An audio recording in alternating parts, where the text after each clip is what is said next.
نبی علیه الصلاة والسلام فرمایي 3 کسان په اکبر کبایر ګناه باندې مبتلا.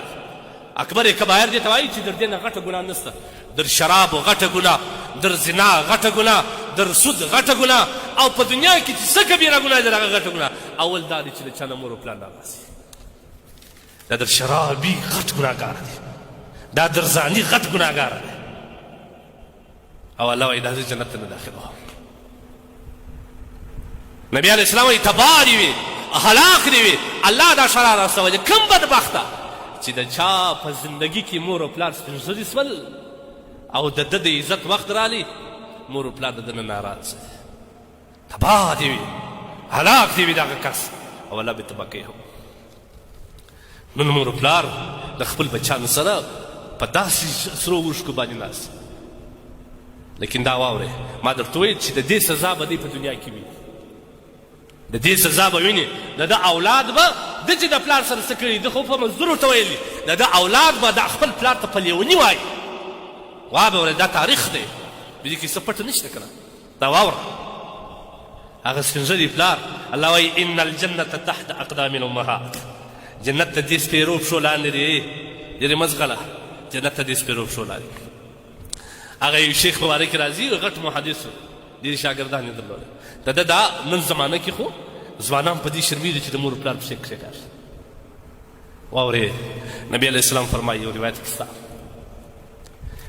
کم چا چې د 2 ورځو په مابینځ کې مور پر دغه ځای باندې مچ کړی یا پلار یې مچ کړی، دا به جهنم په ور نه مازوي. نن د بابا او د مور د دا ځای د مچېدو پر ځای باندې وینې را روانې دي. ظالم خبیث دی، وار یې ور کړی. چا چې مور او بابا په دغه ځای باندې مچ کړ، دا واورئ دغه ځای باندې، دا بیا د جهنم ور نه مسه کوي.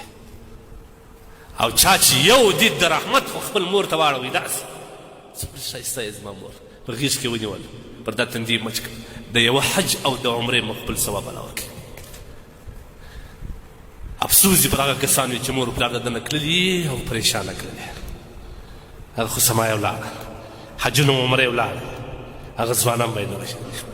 د دې شیخ د عادت و ده د خپل مور پسې کښې کړلی، بس بیا به مور په دغه حالت کې بیده کړ، دی به ځینې ولاړی. یو ورځ په کوټه کې د مېلمنو سره په بانډار باندې اخته شو، چې رالی مور او پلار یې دواړه بیده شي.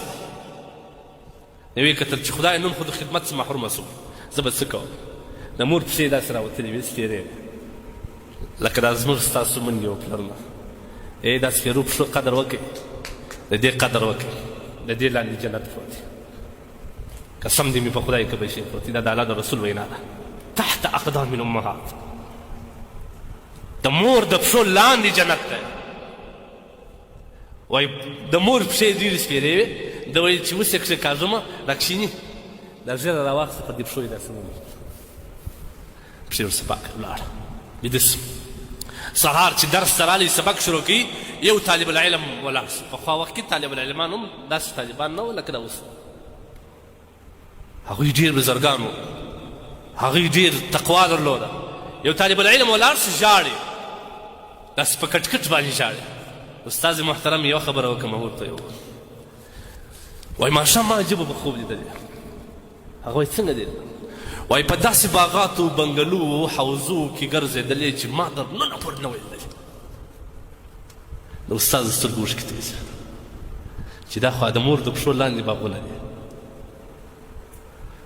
استاد چې ژړا که ده ورته ویل، طالب ورته ویل استاذي یا استاذ محترم بل شی هم نه دی، په دغه ژېره کې دي یاقوت او زمرد برېښېدل. د ده د خولې چغې ووتې چې دا یاقوت او زمرد نه وه، دا زما د مورکۍ د سپېرو پښو خاوره ده، دا زما په ژېره کې بنده شوه او د جنت یاقوت زمرد وګرځېدل. ای بدبخته ځوانه، ته نن ولې مور پلار زیری؟ ته د چا نه پیدا یې؟ دغه بابا، دغه مورکۍ چې هغوی به ستا پر لانده ځای باندې خپله پرېوتل او ته به یې وایي چې ځای ته راواړوئ. اوس خو ځوانان ماډرنه شول، زموږ معاشره ورځ تر بلې پرې پیشیني کېږي.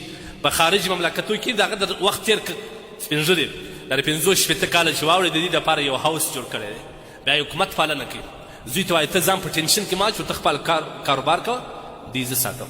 دا سپین ږیری پلار او سپین سرې مور هلته واچي بیا خوراک و څښاک و صفایي وکړي هغه دی د ورځې پیسې ورجمع کړي خدمت باندې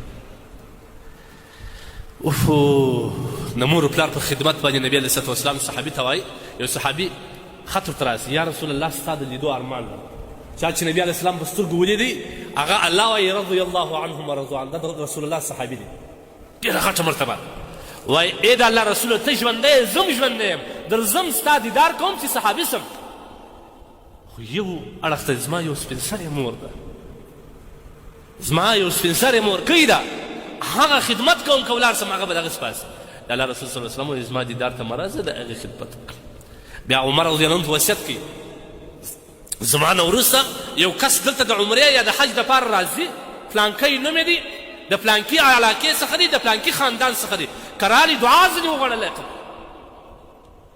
امیر المؤمنین عمر رضی الله عنه ته وایي هغه کم یو دی هغه د مور د پلار خادم نن ته پیسې باندې خدمي تاسو وګورئ نن ځوانان د خپل مور و پلار د خدمت لپاره خلک په پیسو نیسي یا د کلي ښځې ته وایي چې د میاشتې دوی د پیسې د کوم زما د مور خدمت کوم لعنت دې وي پر تا باندې هغه مور چې ته ککړ وې ته چا ځان ته نه پرېښودولې ستا د بدن بدبویي پلار هم غورځولې ستا مور تا ته مزدور نه ونیوی ستا پلار تا ته د پرورش لپاره مزدور نه ونیوی نو چې ستا سپین سرې مور ده او خدمت په خپله کوي خالي ته په کور کې ساتې تر دې ته مزدور نیسې دغه ستا وفا ده اول ظلم دا دی د مور پلار سره زموږ شروع دی او په کومه معاشره کې چې باباګان د خپلو بچیانو څخه آه او بزارۍ وي دا معاشره تباه کېږي د خدای وریږدو ته نیسم د لمانځه نه وروسته دا مور و پلار ته ورسي په پښو پرېږدي